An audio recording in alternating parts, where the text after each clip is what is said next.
What's going on, everybody? This is 13 with Superior Mobile by 13, and today I just want to show off this new fancy thing that I made that you're going to look at and you're going to go, what is that? Well, first of all, it's not that big of a deal, but it is big of a deal because of what it represents to me and what it will help me do. This is another project that took literally over a year to get completed. I started this back in September of 2020, and when the house fell apart in November, this got shelved, and so here's what it is. First of all, this is actually made out of recycled wood, so this is all the old flooring of the house. Basically, it was destined for the dumpster, but I saved it. 3/4 inch ply. It wasn't anything fancy, but now it's much prettier. I've got little roundovers on the corners, just over here and here, and just to make it look pretty, and it has been clear coated. I think I actually got 2 coats on this thing, so it is nice and shiny and protected against the weather and the elements, and it is nice and structurally strong. So back to the question, what is it and what is it for? Okay, so this is what it is. It's a paint station for me. As you can see, it holds my little pressure regulator right here, which is actually not that little, but that is the DeVilbiss guy there. And then I've got my Iwata paint gun, which now has a swivel right there, and that makes it much more user-friendly to hold and operate. And then also running off of this pressure regulator is the blow-off nozzle. So this will run at about 30 psi, give or take, whatever I have that set for, which gives me a nice little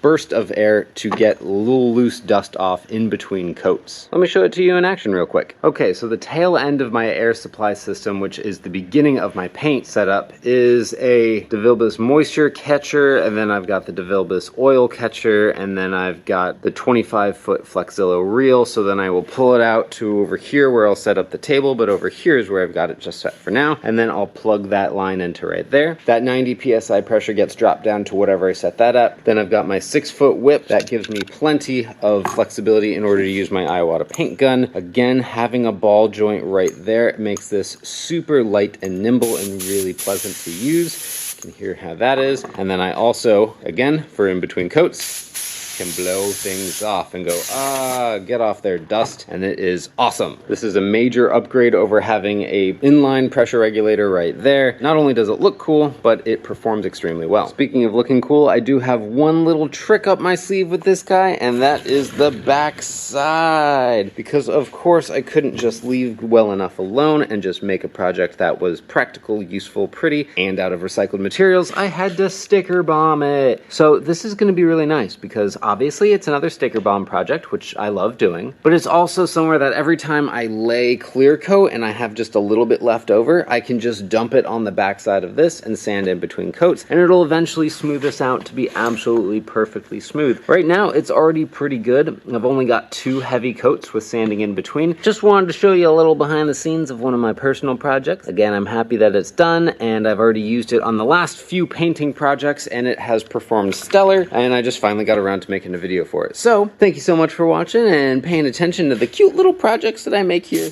at Superior Mobile. This is 13. I shall talk to you later. See ya!